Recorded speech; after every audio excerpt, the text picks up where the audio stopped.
कुंज बिहारी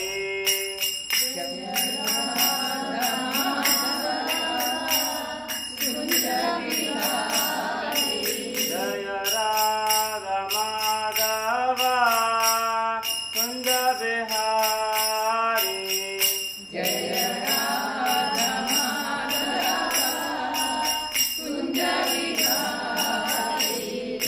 गोपी जन वल्लभा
कीर्तन की जय, समवेत भक्तवृंद की जय। ओम अज्ञानतिमिरान्धस्य ज्ञानाञ्जनशलाकया चक्षुरुन्मीलितं येन तस्मै श्रीगुरवे नमः। नमो विष्णुपादाय कृष्णपृष्ठाय भूतले श्रीमते भक्तिवेदान्त स्वामिन्निति नामिने।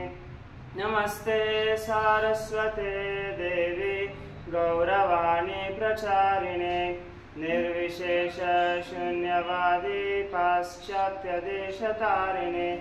जय श्री कृष्ण चैतन्य प्रभु नित्यानंद श्री अद्वैत गदाधर श्रीवासादि गौर भक्तवृंद। हरे कृष्णा कृष्णा कृष्णा हरे हरे, हरे राम राम राम हरे हरे। हरे कृष्णा। हरे कृष्ण।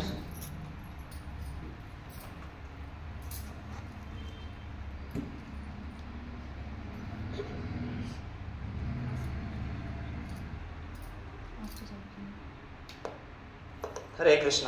హరే కృష్ణ. మీ అందరికీ స్వాగతం. ఈరోజు మనము భగవద్గీతలోని సెకండ్ చాప్టర్ అంటే 2వ అధ్యాయము గురించి చర్చించుకోబోతున్నాము. భగవద్గీతకి కమెంటరీ రాసిన వేరే వేరే ఆచార్యులు ఈ చాప్టర్కి వేరే వేరే పేర్లు ఇచ్చారనమాట. జనరల్గా ఇది సాంఖ్యయోగం అని చెప్తారు, కానీ హిస్ డివైన్ గ్రేస్ చేసి భక్తివేదాంత స్వామి ప్రభుపాదుల వారు ఈ చాప్టర్కి గీతాసారము అని పేరు ఇచ్చినారనమాట. అంటే the contents of Gita summarized అని. ఎందుకంటే భగవద్గీత 18 చాప్టర్స్లో ఉండే కంటెంట్ అంతా ఈ చాప్టర్లో సమ్మరైజ్ అయింది కాబట్టి వాళ్ళు ఈ పేరు ఇచ్చింది అనమాట. సో ప్రీవియస్ చాప్టర్లో మనము ఇంపార్టెంట్గా పాండవులే గెలుస్తారు అనే దానికి ఏమేమి లక్షణాలు మనకి కనిపించాయి అనే దాని గురించి మనము డిస్కస్ చేసుకున్నాం. అదైన తర్వాత అర్జునుడు ఎందుకు యుద్ధం చేసలేదు అనే కారణాలు స్పష్టించాడనమాట. 5 కారణాలు, దాంట్లో 4 కారణాలు ఫస్ట్ చాప్టర్లో వస్తాయి. ఆ కారణాలు ఎవరికైనా గుర్తుందా? కరుణ ఫస్ట్ రీజన్. అంటే నా బంధువులతో యుద్ధం చేస్తానని వాళ్ళ పట్ల కంపాషనేట్. బంధువులతో మాత్రమే కాదు, 64 కోట్ల మంది అక్కడ యుద్ధం చేసే వచ్చినారు కాబట్టి as a Vaishnava he's feeling compassion అనమాట. First reason. Second reason loss of వాళ్ళ జనాల్ని కోల్పోతా ఉండము అనే నాకు ఆ పదం తెలియదు. ఓకే, అందులో ఉత్తర కర్మ మన సంబంధం ఉండేవాళ్ళతోనే మనం అంటే పాపం చుట్టుకుంటుంది అని అర్జునుడి బాధ. వీళ్ళందరినీ ఎవరు ఆరాధనీయులైన వ్యక్తుల్ని, భీష్మ పితామహల్ని, ద్రోణుల్ని, వీళ్ళందరితో యుద్ధం చేసి వాళ్ళని చంపే దాని నుంచి మనకి పాపం చుట్టుకుంటుంది అనే కారణం ఒక కారణం. ఇంకొకటి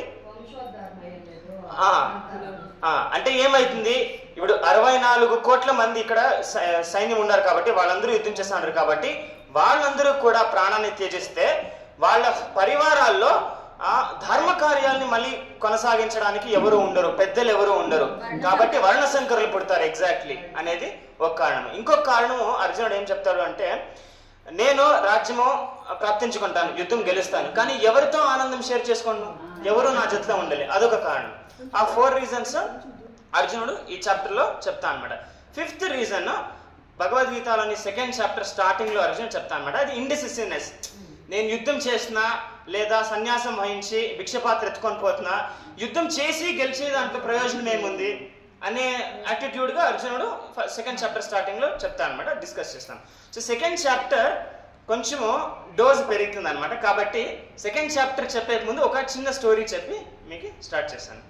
ఒకసారి నైట్ ఒక 8:30 అయి ఉంటుంది, నేషనల్ హైవే. ఆ రోడ్లో చాలా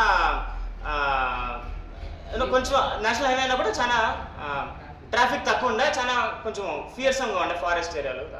అక్కడ ఒక డ్రైవర్ పోతా ఉండే. సో హిచ్ హైకింగ్ అనేది very common to ask the person stop vehicle and get in to it. So అట్లా ఒక ట్రక్ ఆయన పోతా ఉండే. ఆయన పోతా ఉంటే ఇప్పుడు ఒక వ్యక్తి ఆయన్ని స్టాప్ చేయించి నాకు లిఫ్ట్ ఇవ్వండి అని అడుగుతాడు అనమాట. ఆయన ముందరొద్దు, ఎనుకలు కూర్చో అని చెప్తాడు. ముందర కొంచెం సామాన్లు ఉంది, దాని నుంచి ఎనుకలు కూర్చో అంటాడు. ఎనుకల నుంచి ఒక విండో ఉంటుంది. సో కూర్చో ఉంటాడు. కొంచెంసేపు అయిన తర్వాత ఈయన స్టాప్ వస్తుంది. స్టాప్ చేసేకి ఎనుకల నుంచి ఆయన ముడతాడు అనమాట. ఎనుకల నుంచి ముడితే ఆయన గాబిడితో కంట్రోల్ కోల్పోయి అది వెహికల్ గుర్తుకుంటుంది డివైడర్. అప్పుడు వీడిని షాక్ అవుతాడు ప్యాసింజర్. నేను జస్ట్ ముడితే అంతే నిన్నే స్టాప్ చేయమని చెప్పేకి, అంత అవుట్ ఆఫ్ కంట్రోల్ పోయే అవసరం ఏముంది అంటే ఆయన తిరిగి ఇప్పటి వరకు నేను మార్గ్ వెహికల్ డ్రైవ్ చేస్తాను, అంటే చనిపోయిన వ్యక్తుల్ని క్యారీ చేసే వెహికల్స్ వెనుకల నుంచి నువ్వు ముడితే నేనేమనుకోవాలా అని అంటాను. సో అట్లా మనకి మన జీవిత కాలంలో మనకున్న అనుభవంతో మనకున్న జ్ఞానంతో మనకు కొన్ని కన్సెప్షన్స్ డెవలప్ అయి ఉంటాయి, కొన్ని దృష్టికోణాలతో మనము ఈ లోకాన్ని చూస్తామన్నమాట. కానీ ఈ చాప్టర్ భగవద్గీతతో ఆ దృష్టికోణాలు మారచ్చు. మనం అనుకోండేది ఇంతవరకు నిజమేనా లేదా దానికన్నా పెద్ద నిజం ఉందా, మన అనుభూతి మనకి ఈ అండర్స్టాండింగ్ ఆఫ్ వరల్డ్ ఎలా ఇచ్చింది, భగవద్గీతలో ఈ అండర్స్టాండింగ్ ఆఫ్ ద వరల్డ్ ఎలా చెప్పగలుగుతున్నారు అనే డిఫరెన్స్ ఆఫ్ ఎక్స్పీరియన్స్ మనకి అర్థమవుతుంది అనమాట ఈ చాప్టర్లో మనం ముందుకు సాగా. సో షాక్ పడద్దండ, this is a consistent development అనమాట. కొన్ని సత్యాలు భగవద్గీత మనకి ఈ అధ్యాయంలో ముందు చెప్తుంది, అది డైజెస్ట్ చేసేకి కొన్నాళ్ళు పడుతుంది, బట్ దాని మీద శ్రద్ధ ఉంది అని నేను కొంచెం రిక్వెస్ట్ చేస్తాను. సో ఈరోజు మనం 4 సెక్షన్స్ మెయిన్లీ డిస్కస్ చేయబోతున్నాము. ఈ 4 సెక్షన్స్లో ఫస్ట్ సెక్షన్ అర్జునుడు కృష్ణుని గురువుగా స్వీకరిస్తాను అనమాట. సో ఈ 4 సెక్షన్స్ని ఒక మంచి అబ్రివేషన్గా వాళ్ళు షార్ట్ ఫామ్ క్రియేట్ చేస్తారు, అంటే గీత అని. ఈ సెకండ్ చాప్టర్లో ఉన్న 4 సెక్షన్స్ని జీ అంటే జీ ఫర్ గురు. అర్జునుడు కృష్ణుని గురువుగా స్వీకరిస్తాడు. సో మన లైఫ్లో గురువులకున్న రోల్ ఏమి అనే దాని గురించి కూడా చర్చించుకుంటాం. సెకండ్ ఐ అంటే ఐడెంటిటీ, నేనెవరు, నా వ్యక్తిత్వం ఏమి అనే దాని గురించి. టీ అంటే 2 డ్యూటీస్, మనకున్న 2 బాధ్యతలేమి, ఆధ్యాత్మిక బాధ్యతలేమి, భౌతిక బాధ్యతలేమి. మళ్ళీ లాస్ట్ వన్ ఏ ఆత్మారాముడు, అంటే పరమహంసుడు లేదా ఆత్మారాముడికి ఉన్న లక్షణాలు ఏమి అనేది. ఈ 4 సెక్షన్స్ అనమాట ఈ చాప్టర్లో మనం సీక్వెన్షియల్గా పోతాం.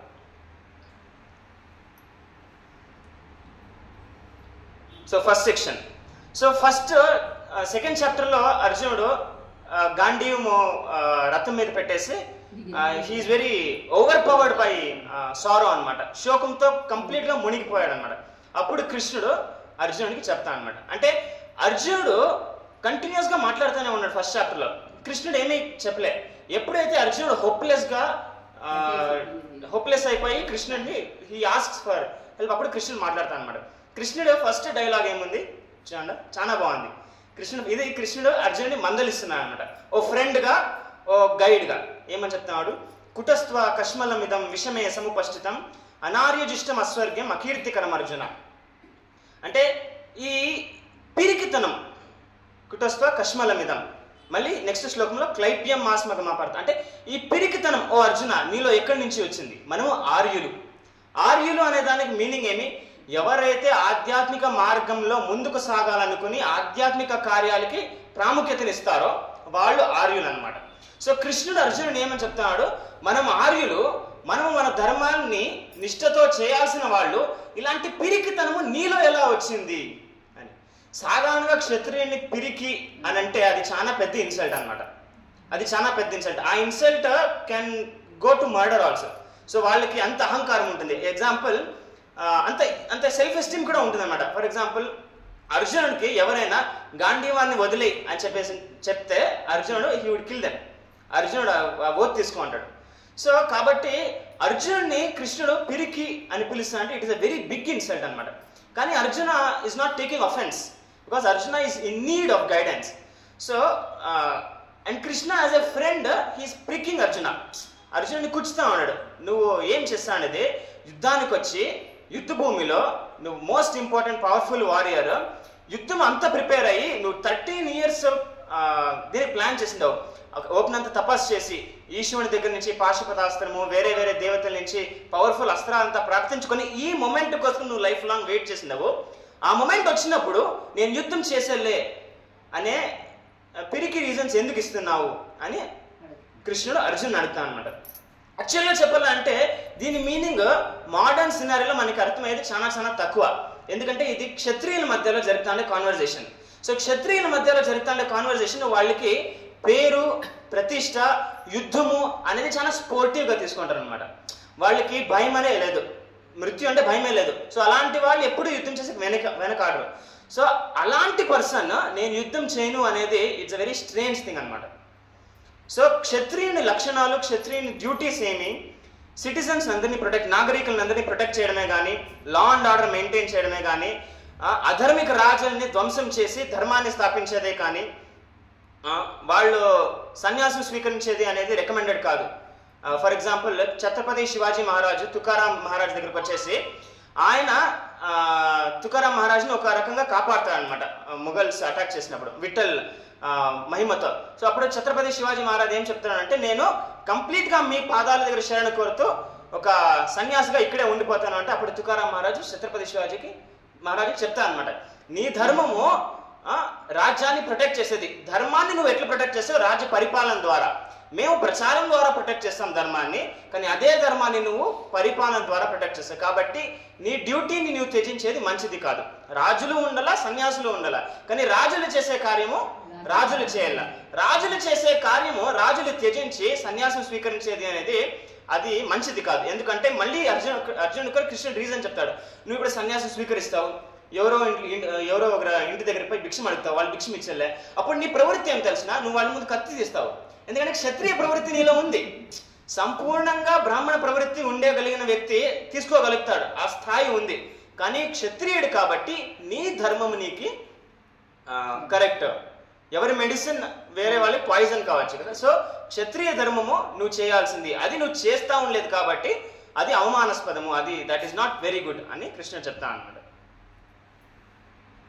సో అర్జునుడు ఏం చెప్తున్నాడు అంటే, ఇప్పుడు కృష్ణ నువ్వు ఎప్పుడైనా మీ గురువులైన సాందీపాని ముని లేదా మీ తాత అయిన ఉగ్రసేన్ మహారాజుతో యుద్ధం చేస్తావా? యుద్ధం చేసి వాళ్ళని చంపుతావా? లేదు కదా. సో నేను నా తాతతో యుద్ధం చేసి నా తాతని చంపాలని ఎందుకు అనుకుంటున్నావు? Why should I do it అని అర్జునుడు అడుగుతాడు 4th శ్లోకంలో.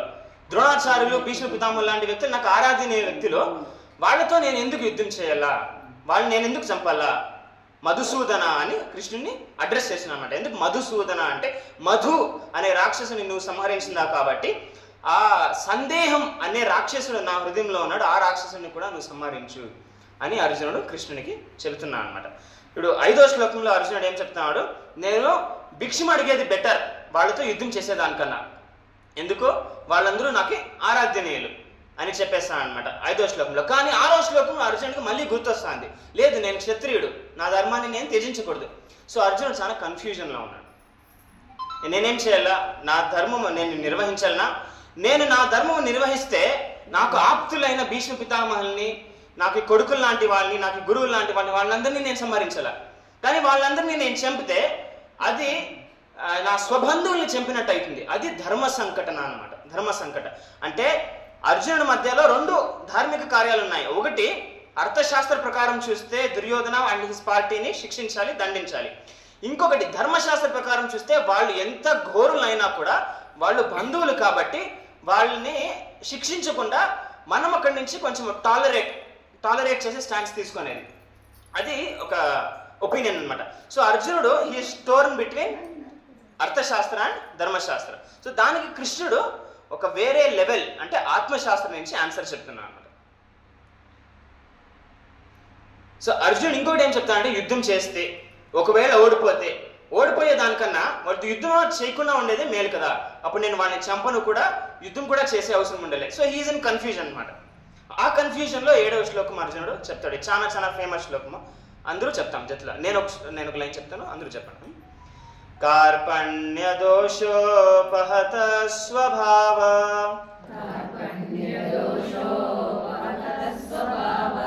పృచ్ఛామి త్వాం ధర్మ సమ్మూఢచేత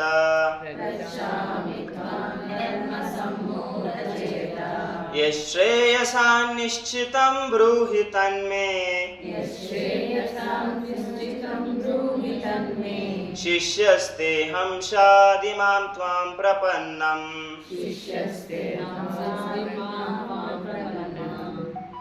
సో ఇది చెప్పేసిన తర్వాత అర్జునుడు ఏం చెప్తున్నాడు, ఈ శోకం నుంచి, ఈ కన్ఫ్యూజన్ నుంచి బయటపడేకి నాకు వేరే మార్గమే లేదు, నాకు దారి చూపించు అని భగవంతునికి శరణు కోరుతున్నాడు అనమాట. సో ఇక్కడ అర్జునుడు ఏం చెప్తున్నాడు, కార్పణ్య దోషం ద్వారా నేను కల్మషమైనాను. కార్పణ్య దోషం అంటే ఏమి?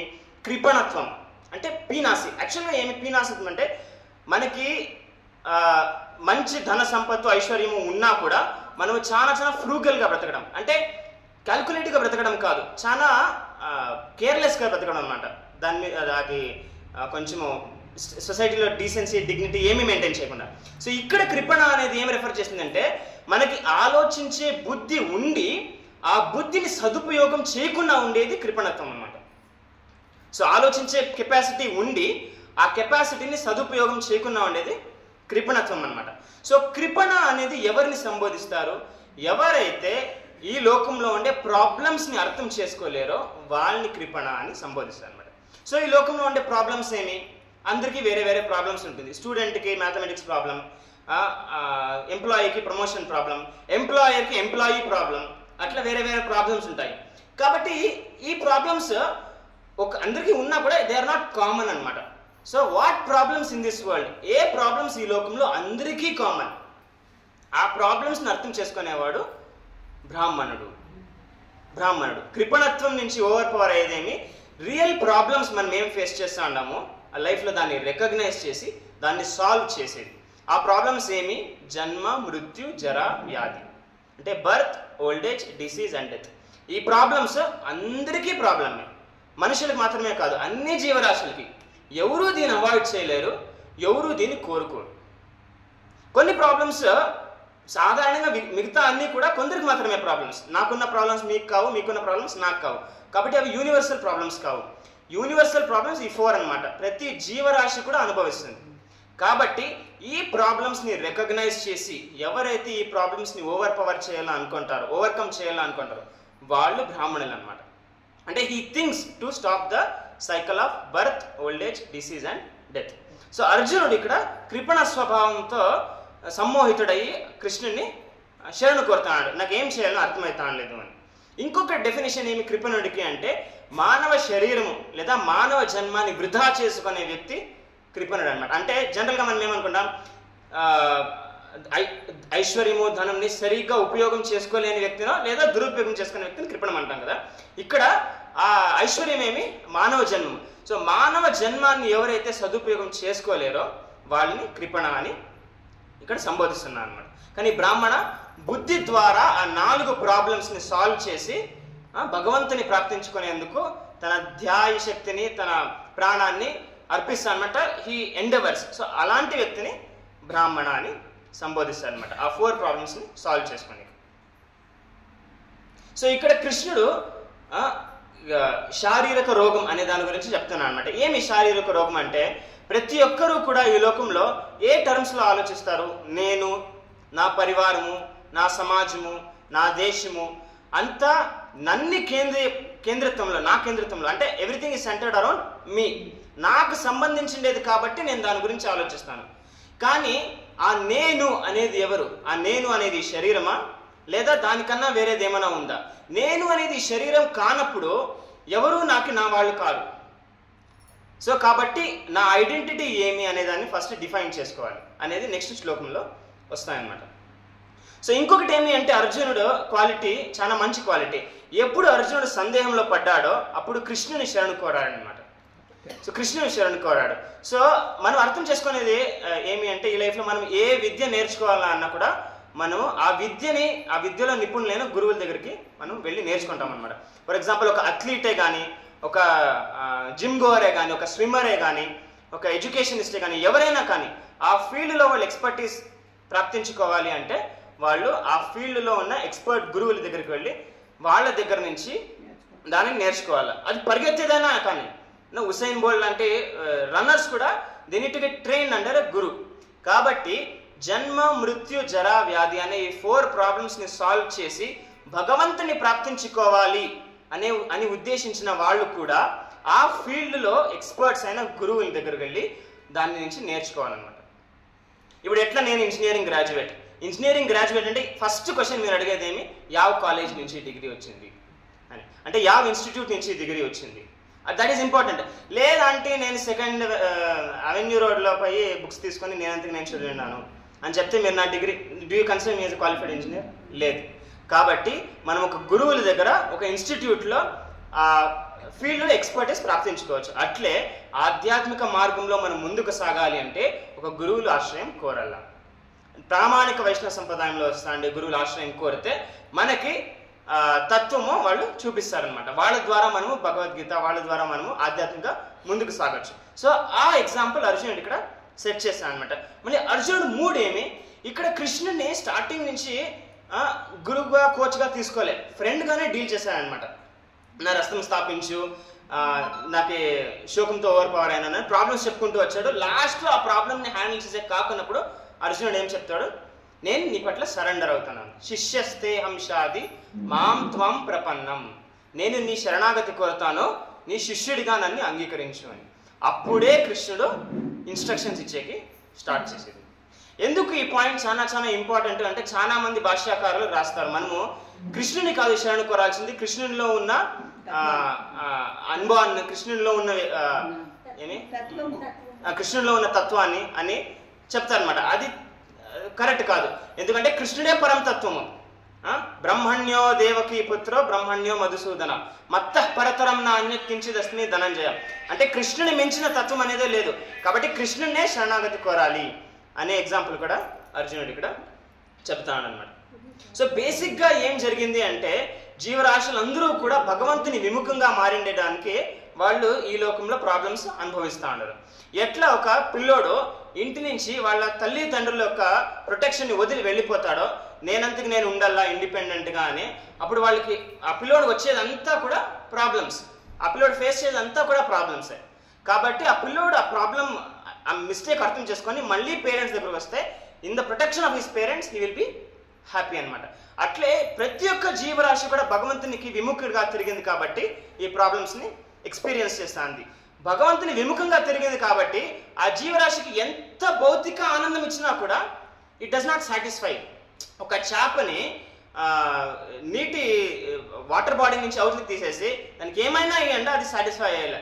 అట్లా జీవరాశిని భగవంతుడి నుంచి డిస్కనెక్టెడ్ అయితే ఆ జీవరాశి దగ్గర పేరు, ప్రతిష్టలు, ధనము, ఐశ్వర్యము, విద్య, అంత ఇన్ఫ్లుయెన్స్, ప్రభావము, రిలేషన్స్ అన్నీ ఉన్నా కూడా ఆ జీవరాశి చాలా చాలా డిస్సాటిస్ఫైడ్గానే ఉంటాయన్నమాట లైఫ్లో. ఎందుకంటే మనకి ఆ సంబంధం భగవంతునితో ఉంది. భగవంతుడు ఆనందానికి సోర్స్. మనకు కూడా ఆనందం కావాలంటే భగవంతుడితో కనెక్ట్ చేసుకోవాలి. సో ఫస్ట్ లెసన్ మనం ఏం నేర్చుకున్నాం, గురువుని ఆశ్రయించాలి, గురువుల ఆశ్రయం కోరాలి. దాని ద్వారా మనం ప్రామాణిక వైష్ణవ సంప్రదాయంలో వస్తా ఉండే గురువుల ద్వారా, వాళ్ళ రిప్రజెంటేటివ్స్ ద్వారా మనము ఆధ్యాత్మికంగా ముందుకు సాగొచ్చు. సెకండ్ లెసన్ ఏమి అంటే, మనం ఎవరు.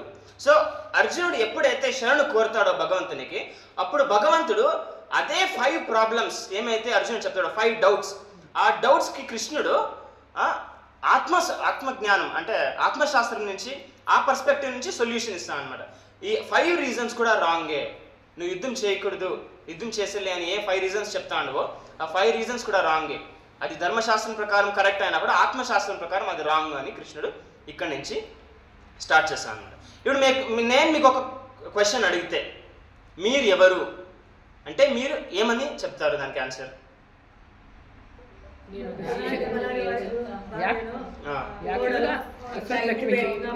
అవును, ఓకే. ఏమి చెప్పకయ్యా, నేను ఎవరంటే ఏం చెప్పకైతుంది, నేను అంటే అస్వాం అంటే నేను బాడీ, నేను పేరంతే, నేనంటే ఏం చెప్పకైతుంది, నేను అస్వత్లక్ష్మి కాదు, అట్లా ఏమి చెప్పారు కాదు. ఏమి ఓకే అంటే నేను ఎవరు అంటే మనము సహజంగా భౌతికంగా అయితే నేను వీళ్ళ భార్య, వీళ్ళ భర్త అని చెప్పచ్చు. కానీ యాక్చువల్గా మనం ఎవరు అది భగవంతుడు ఎక్స్ప్లెయిన్ చేస్తాను అన్నమాట. ఇప్పుడు డాక్టర్ హ్యారీ మాన్సన్, ఈయన ఇలినాయిస్ కాలేజ్ ఆఫ్ మెడిసిన్ లో ఒక ప్రొఫెసర్ అనమాట. ఆయన అనాలిసిస్ చేసి ఏం చెప్పినాడు అంటే, మన శరీరంలో ఇన్ని పౌండ్స్ ఐరన్, ఇన్ని పర్సెంటేజ్ కాల్షియం, ఇంత వాటర్, ఇంత ఫాస్ఫరస్, ఇంత వేరే వేరే మెటీరియల్స్, మినరల్స్ ఉన్నాయి అని ఆయన లిస్ట్ చెప్పాడు అనమాట. బేసిక్గా ఆయన చెప్తానది ఏమి అంటే, మన శరీరము ఒక కెమికల్ బ్యాగ్ అని ఆయన చెప్తాను అనమాట. దాని లిస్ట్ తీసుకొని మనం అంచనా వేస్తే దాని వాల్యూ $110 వరకు వస్తుంది. అంటే 8,000-9,000 రూపాయలు. అంటే మన శరీరం విలువ ఎంత? 9,000 రూపాయలు. How many of you agree with this? No. But science ప్రకారం ఏమంటా అంటారు వాళ్ళు? బట్ సైంటిఫిక్ అని చెప్తాను, ఇది చాలానే సైంటిఫిక్గా చెప్తాను. ఇది మన శరీరం విలువ ఎంత? 9,000 రూపాయలు. దాంట్లో కాల్షియం ఉంది, ఐరన్ ఉంది, ఫాస్ఫరస్ ఉంది, వాటర్ ఉంది, మిగతా. మనకి తెలిసిన వ్యక్తి దుర్భాగ్యం శాతము, if he has come across an accident, Mercedes Benz గాడి డ్రైవ్ చేస్తున్నాడు. ఆ గాడి విలువ 80 లక్షలు. యాక్సిడెంట్ అయింది అని తెలుసు, ఆయన్ని కాపాడచ్చు. ఆ యాక్సిడెంట్ ప్లేస్కి మనం రీచ్ అయినాము. ఒక పక్క ఆయన ప్రాణాలు గట్టిగా పట్టుకొని ఆయన బతుకుతానేమో అనే ఆశతో ఉన్నాడు అనమాట. ఇంకొక పక్క ఆ కార్. సో ఆ కారు విలువ ఎంత? 80 లక్షలు. ఆయన విలువ ఎంత? 9,000. ఏం ఎవరిని కాపాడతారు? ఆయప్పని కాపాడతారా? ఎంతమంది చెప్తారు? సరే, కారుని కాపాడతారని ఎంతమంది చెప్తారు? ఎవరు?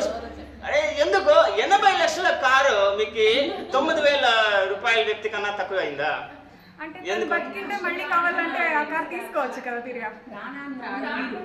కానీ వైజ్ఞానికులు అంటే శిరోమణులు పిహెచ్డీలు ఉన్నాయి, డిగ్రీలు ఉన్నాయి. వాళ్ళు మన శరీరం విలువ కేవలం 9,000 అంటే మీరు నమ్మకపోతే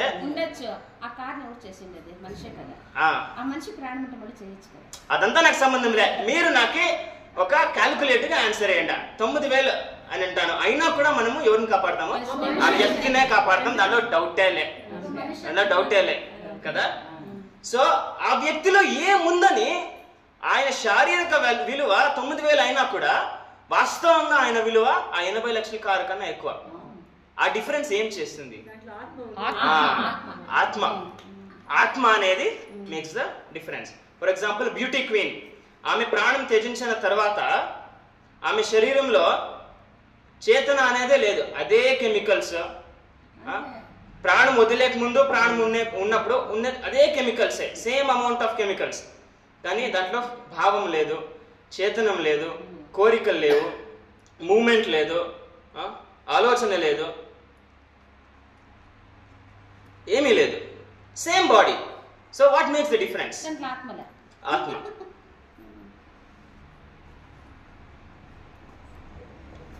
సో భగవంతుడు చెప్తాడన్నమాట, నత్వేవాహం జాతు నాసం నత్వే నేమే జనాధిప నచైవేన భవిష్యామః సర్వే వయం అతఃపరం. సో కృష్ణుడు అర్జునుడికి ఏం చెప్తాడు? నత్వేవాహం జాతు నాసం. వీళ్ళని చంపాలని అనుకుంటున్నావు కదా, ఫస్ట్ ఆఫ్ ఆల్ నువ్వు వాళ్ళని చంపలేవు. ఎందుకంటే వాళ్ళందరూ ఆత్మలు. శరీరం అనేది బ్రతికిందే లేదు, ఆత్మకి చావే లేదు. ఆ శరీరంలో ఆత్మ ఉంది కాబట్టి ఆ శరీరం చేతనాభరితంగా మనకి కనిపిస్తుంది.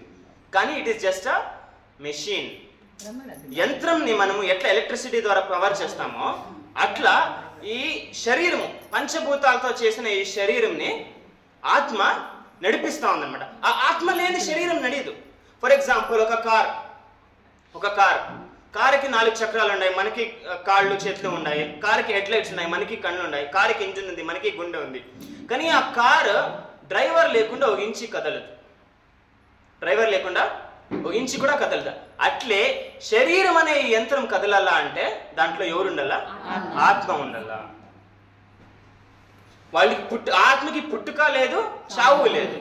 సో పుట్టుక లేదు, చావు లేదు అంటే అది శరీరంలో ఎందుకు ప్రవేశించింది, ఎలా ప్రవేశించింది, ప్రాణం వదిలిన తర్వాత ఆత్మ ఎక్కడికి పోతుంది అనే లక్షణాలు కూడా స్పష్టంగా చెప్పారనమాట. సో ప్రతి ఒక్క జీవరాశి కూడా ఆత్మ, ఒక చేతన ఉన్న ఆత్మ అన్నమాట. ఆ భౌతిక శరీరాన్ని, పంచభూతాలతో చేసిన ఈ శరీరాన్ని ఆయన ధరిస్తాడనమాట.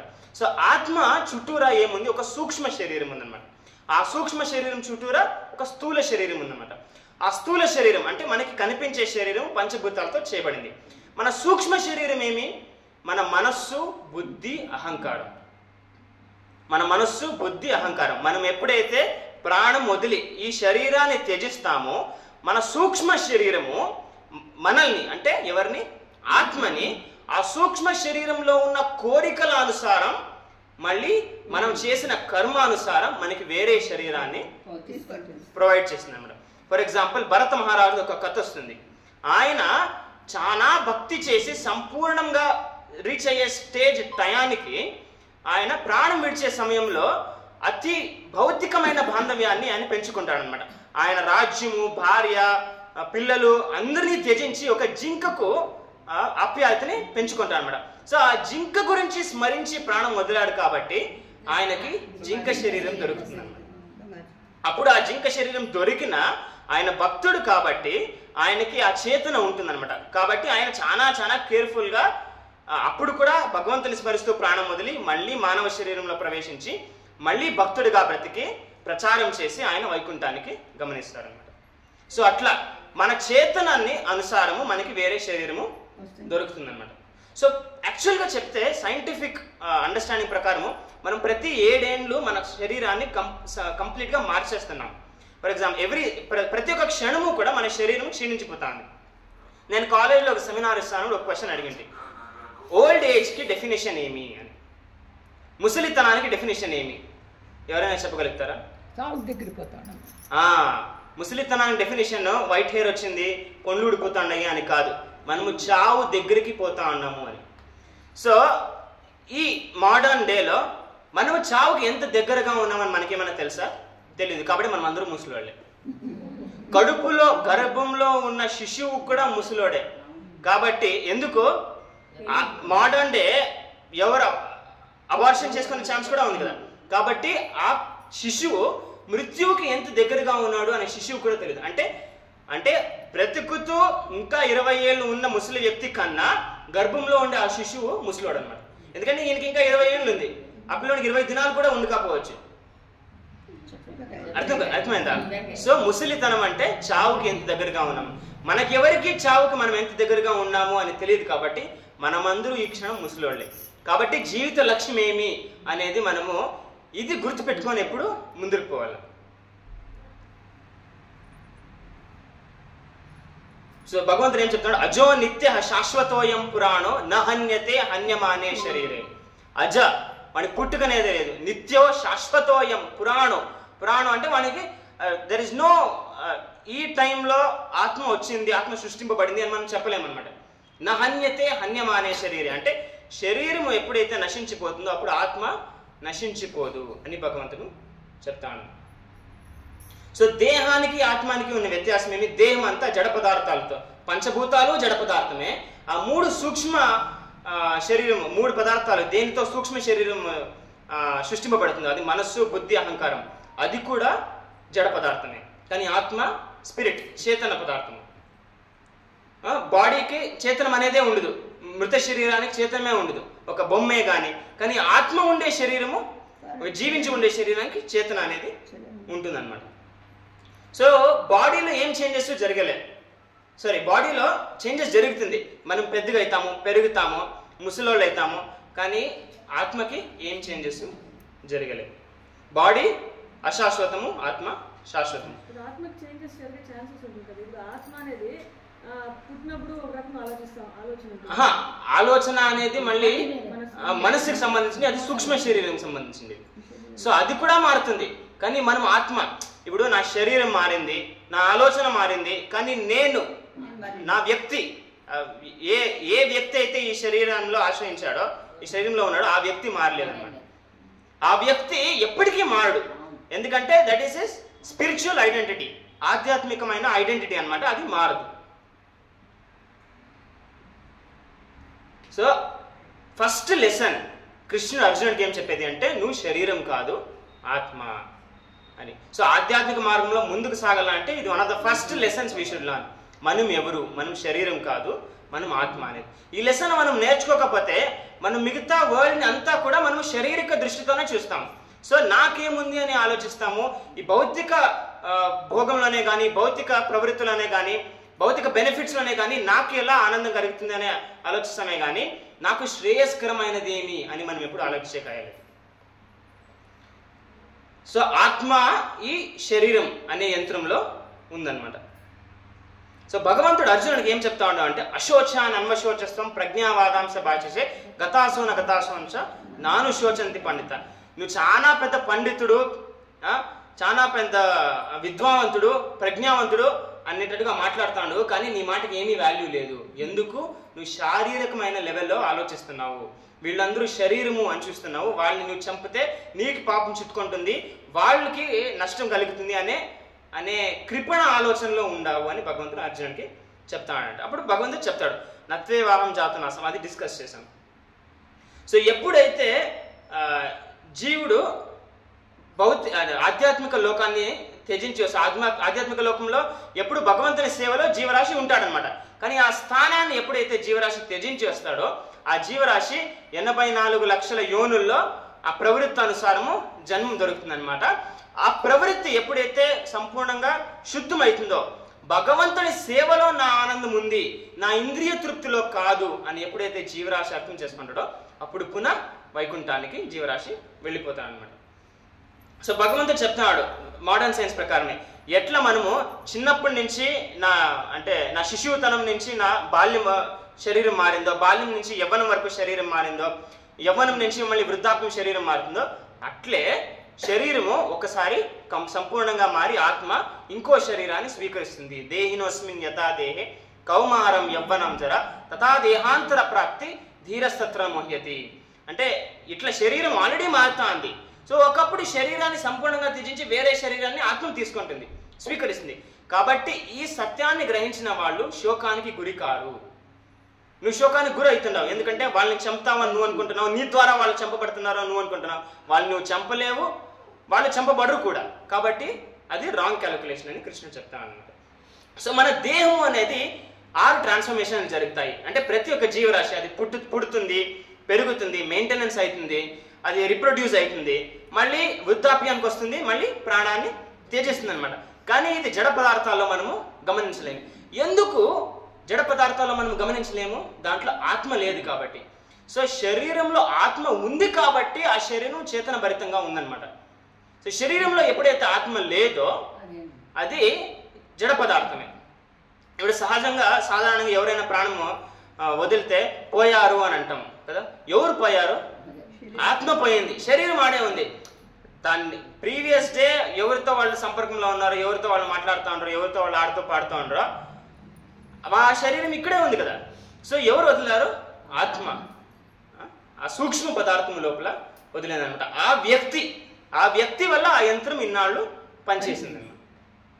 సో భౌతిక దృష్టికోణంతో చూస్తే మనమందరూ జడ పదార్థాలతో చేయబడిన వ్యక్తులు అనమాట. కానీ ఆధ్యాత్మిక పరంగా చూస్తే మనమందరూ చేతన కూడిన ఆత్మలో ఆ శరీరాన్ని మనము స్వీకరించాము తాత్కాలికంగా.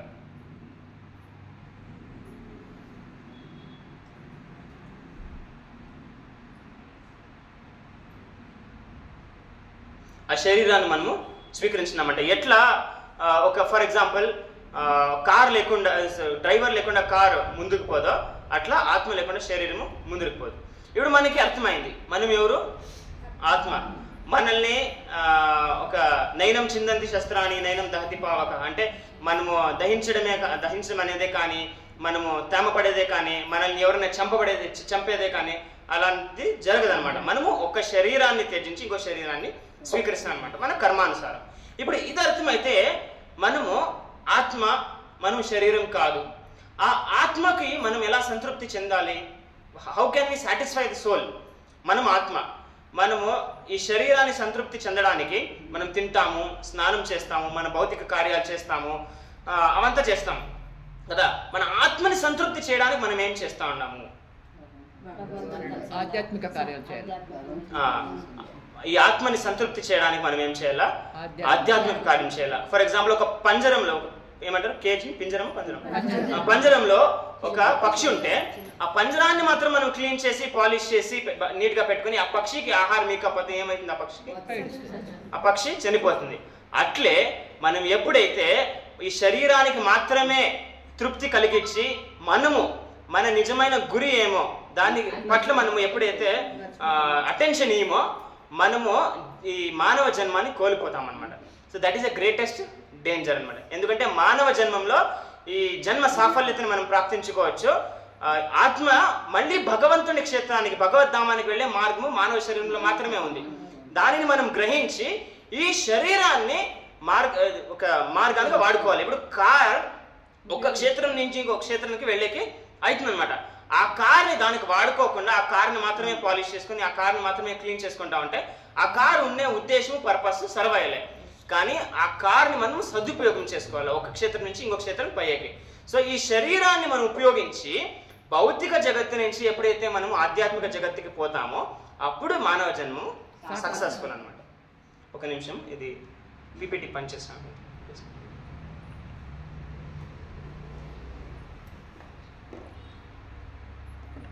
అంటే మనం ఆత్మ, మనం ఆత్మ కాబట్టి మనకి ఆధ్యాత్మికమైన బాధ్యతలు ఉంటాయి, మనకి భౌతికమైన బాధ్యతలు ఉంటాయి అని భగవంతుడు చెప్తాను అనమాట. ఇప్పుడు ఇది ఎట్లా అంటే, ఇప్పుడు మనం ఉన్న క్షేత్రంలో, మనకున్న బంధు బాంధవులతో, మనకున్న సమాజంలో మనకి భౌతిక బాధ్యతలు ఉంటాయి. అది నిర్వహిస్తూ మన ఆధ్యాత్మిక బాధ్యతని మనము నిర్వహించాలన్నమాట. ఎందుకంటే మనం భౌతిక బాధ్యతల్ని మాత్రమే నిర్వహిస్తూ ముందుకు పోతే మనకి జీవిత లక్ష్యాన్ని సాధించుకునేకి కుదరదు. మనం ఆధ్యాత్మిక బాధ్యతని కూడా నిర్వహిస్తూ ముందుకు పోవాలి. ఆ బాధ్యత ఎవరి పట్ల? భగవంతుని పట్ల. ఎవరైతే సంపూర్ణంగా ఆధ్యాత్మిక బాధ్యతలు మాత్రమే నిర్వహిస్తూ చేయగలుగుతారో ఆ స్థాయి చాలా హై, కానీ ఆ స్థాయి సాధారణమైన వ్యక్తులకి కాదు. కాబట్టి ఒక రైలు ఎట్లా 2 ట్రాకుల మీద వెళ్తుందో అట్లా ఒక జీవరాశి ఆధ్యాత్మిక బాధ్యతల్ని, భౌతిక బాధ్యతల్ని రెండింటినీ కూడా బాగా పర్ఫామ్ చేస్తూ ముందుకు సాగాలన్నమాట.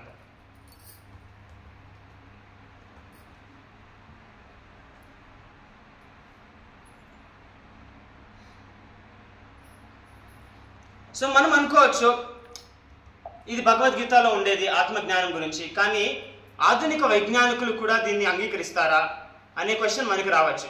సో అది కూడా ఆన్సర్ చేసిందనమాట. ఇయాన్ స్టీవెన్సన్ అనే సైకాట్రిస్ట్, ఆయన 3000 పునర్జన్మ కేసుల మీద రీసెర్చ్ చేశారనమాట. 3000 పునర్జన్మ కేసుల మీద రీసెర్చ్ చేసి ఆయన ఒక థీసిస్ రాశారు. మెనీ థీసిసెస్ రాసి రీసెర్చ్ చేశారనమాట. ఇప్పుడు ఫర్ ఎగ్జాంపుల్ ఫోబియాస్. కొన్ని పిల్లలు నీళ్ళలో దిగుతానే వాళ్ళు భయం ఎక్స్ప్రెస్ చేస్తారు, కానీ కొందరు చాలా హ్యాపీగా ఆడతారు. అదెందుకు? పూర్వజన్మంలో వాళ్ళ మృత్యువు నీటిలో అయి ఉండొచ్చు, కాబట్టి ఆ తీవ్రంగా వాళ్ళు ఎక్స్పీరియన్స్ చేసిన ఆ ఇన్సిడెంట్ వాళ్ళకి చేతుల్లో ఉండిపోయింది. ఆ సూక్ష్మ శరీరంలో, మనస్సు, బుద్ధి, అహంకారం, ఆ సూక్ష్మ శరీరాన్ని వేరే శరీరంలోకి క్యారీ చేస్తారు. కాబట్టి ఆ శరీరంలో వాళ్ళకి తెలియకుండానే ఆ పదార్థం చూస్తే భయం వస్తుంది అనమాట. ఇంకో రీజన్ ఏమి అంటే, ఇంకో ఎగ్జాంపుల్ ఏమి అంటే ట్విన్స్. వాళ్ళు శారీరకంగా సంపూర్ణంగా ఒకే తర ఉంటారు, వాళ్ళ ఫింగర్ ప్రింట్ కూడా ఒకేలా ఉంటుంది, కానీ వాళ్ళ పర్సనాలిటీ వేరే ఉంటుంది. ఎందుకు వాళ్ళ పర్సనాలిటీ వేరేగా ఉంటుంది? ఎందుకంటే ఆ 2 శరీరాల్లో 2 వేరే ఆత్మలు ఉన్నాయన్నమాట. 2 వేరే ఆత్మలు ఉన్నాయి కాబట్టి వాళ్ళ ప్రవర్తన, వాళ్ళ ఎక్స్పీరియన్స్ అంతా వేరే ఉంటుంది.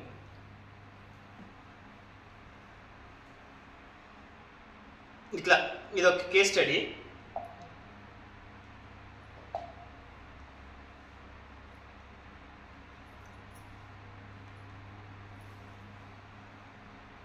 శుక్ల అనే ఆమె కేస్ స్టడీ. ఈమె పునర్జన్మము ప్రీవియస్ జన్మ అంతా గుర్తుపెట్టుకొని మోర్ దాన్ 30 పీపుల్ని ఐడెంటిఫై చేసింది ఫ్రమ్ వేరే టౌన్. సో ఇలాంటి చాలా కేస్ స్టడీస్, 3000 కేస్ స్టడీస్ మీద రీసెర్చ్ చేసి ఈరోజు ఆత్మ అనేది ఉంది, అది మిత్ కాదు అనేది ఆల్రెడీ అండర్స్టాండింగ్ ఉందన్నమాట, even in scientific community. So మనకి 2 బాధ్యతలు ఉన్నాయి. ఒకటి ఆధ్యాత్మికమైన బాధ్యత, ఇంకొకటి భౌతికమైన బాధ్యత. సో ధర్మ అనేది ఏమి అంటే, ఏ లక్షణము లేకుండా ఒక పదార్థానికి వాల్యూ ఉండదు. ఫర్ ఎగ్జాంపుల్ ఉప్పు, it is salty. So saltiness లేకుండా ఉప్పుకి ఐడెంటిటీ లేదు. నిప్పు దహించేది అనేది ఇట్స్ క్వాలిటీ అనమాట.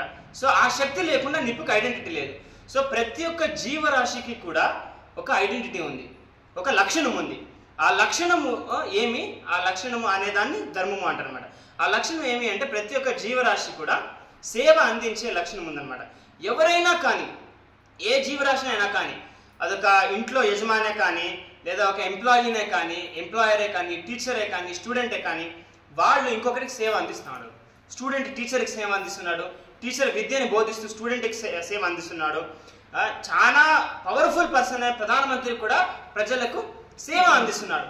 కాబట్టి జీవరాశి యొక్క ప్రవృత్తే సేవను అందించడము, ప్రేమను స్వీకరించడం. కానీ ఏమైతుంది అంటే, మనము సేవలు అందించే వారు కూడా అశాశ్వతంగానే ఈ లోకంలోనే ఉంటారు, మనము కూడా ఈ లోకంలో అశాశ్వత శరీరాన్ని ధరించి ఉంటాం.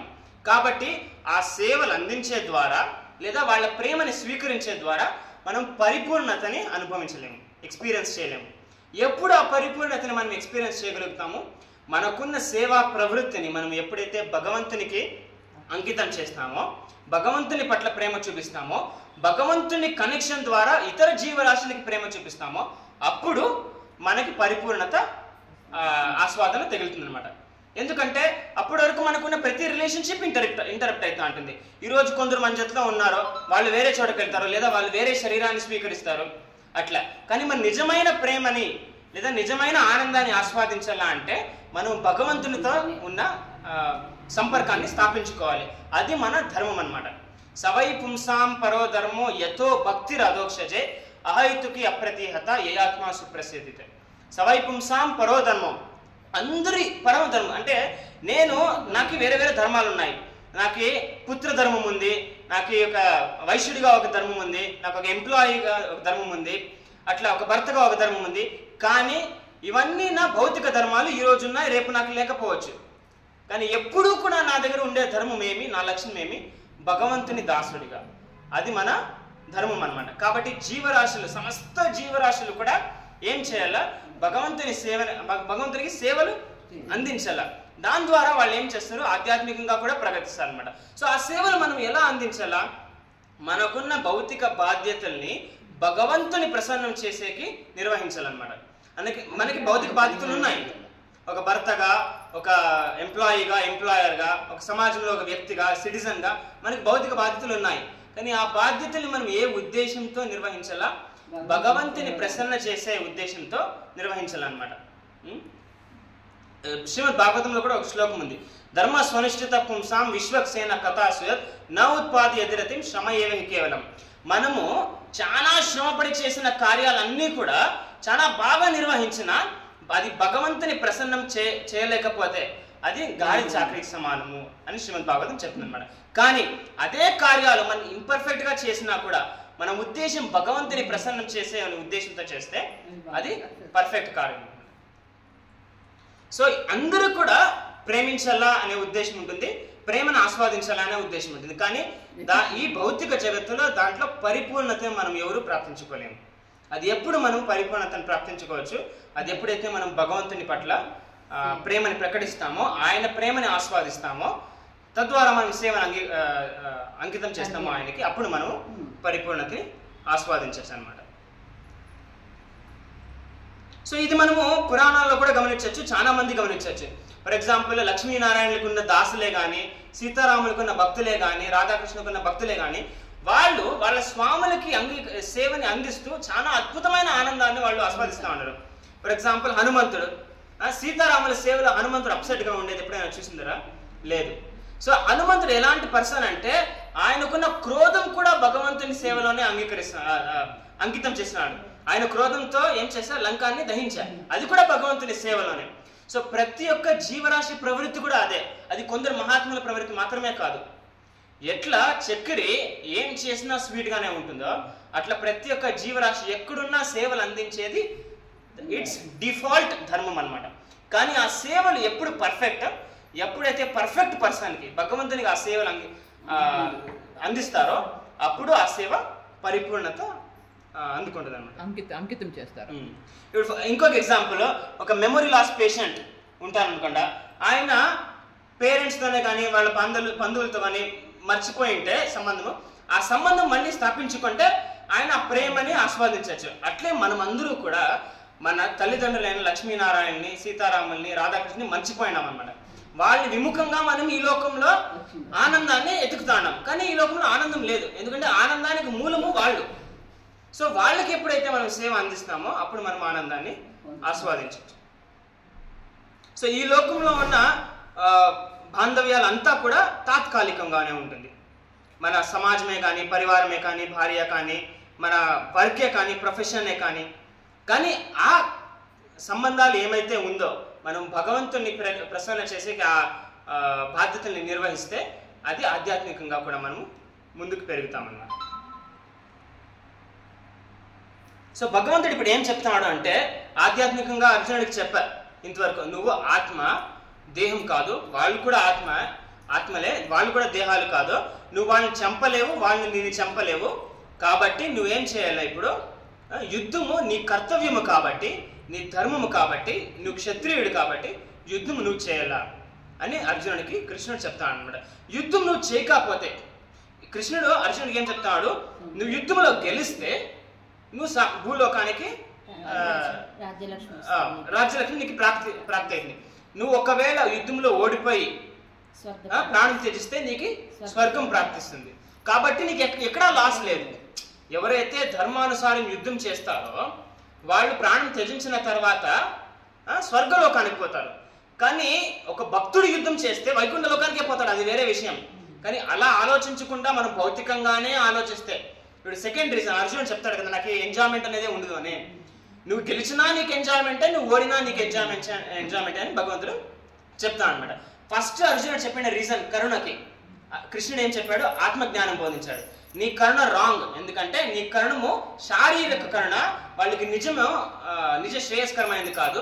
కానీ నువ్వు వాళ్ళతో యుద్ధం చేసి వాళ్ళని చంపితే వాళ్ళకి సద్గతి ప్రాప్తిస్తుంది, ఎందుకంటే వాళ్ళు నీ చేతిలో చంపబడుతున్నారు. భీష్మ పితామహులు అయితే వాళ్ళు వైకుంఠానికి పోతారు, ఎందుకంటే వాళ్ళు మహాభక్తులు.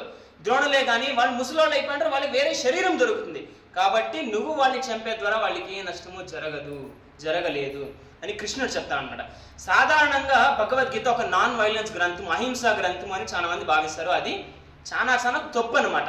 హింస ఎక్కడ అవసరం ఉందో అక్కడ హింస వాడాల. ఒక రాజు ఎక్కడైతే అధర్మం జరుగుతా ఉందో, ఎక్కడైతే క్రిమినల్స్ జాస్తి ఉండారో, నేను అహింసాన్ని పాటిస్తాను, వాళ్ళని దండించను అని ఎప్పుడైతే నిశ్చయించుకుంటాడో ఆ రాజ్యం మొత్తం అనార్కీ ఎస్టాబ్లిష్ అయింది. అన్ని తావలా కూడా అధర్మము పెరుగుతుంది అనమాట. సో ధర్మాన్ని స్థాపించేకి ఆయన హింసని ఒక నిమిత్తంగా వాడుకోవాలి. సో అర్జునుడికి కృష్ణుడు ఏం చెప్తున్నాడు అంటే, దుర్యోధను లాంటి అధర్ములు రాజులైతే ఆ కురుక్షేత్ర హస్తినాపుర సభలో జరిగింది అన్ని తావలా జరుగుతుంది. కాబట్టి వాళ్ళని శిక్షించి యుధిష్ఠిర మహారాజుని రాజు చేయాల. అప్పుడు ఈ 64 కోట్ల మంది సైనికుల్లో చనిపోయినా వాళ్ళ భార్యలు విధవులైనా కూడా వాళ్ళు ప్రొటెక్టెడ్ గా ఉంటారు అని కృష్ణుడు అర్జునుడికి చెప్తాడు అనమాట. నువ్వు ఒకవేళ యుద్ధం చేయకపోతే అప్పుడు నీకు పాపం చుట్టుకుంటుంది. ఎందుకు? నీకు ఆధ్యాత్మికమైన రెస్పాన్సిబిలిటీస్ ఉన్నాయి, నీకు భౌతికమైన రెస్పాన్సిబిలిటీస్ ఉన్నాయి. నీ భౌతిక జవాబుదారీ అంటే రెస్పాన్సిబిలిటీస్ని నువ్వు సరిగా నిర్వహించలేదు కాబట్టి నీకు పాపం చుట్టుకుంటుంది అని కృష్ణుడు అర్జునుడు చెప్తాను అనమాట.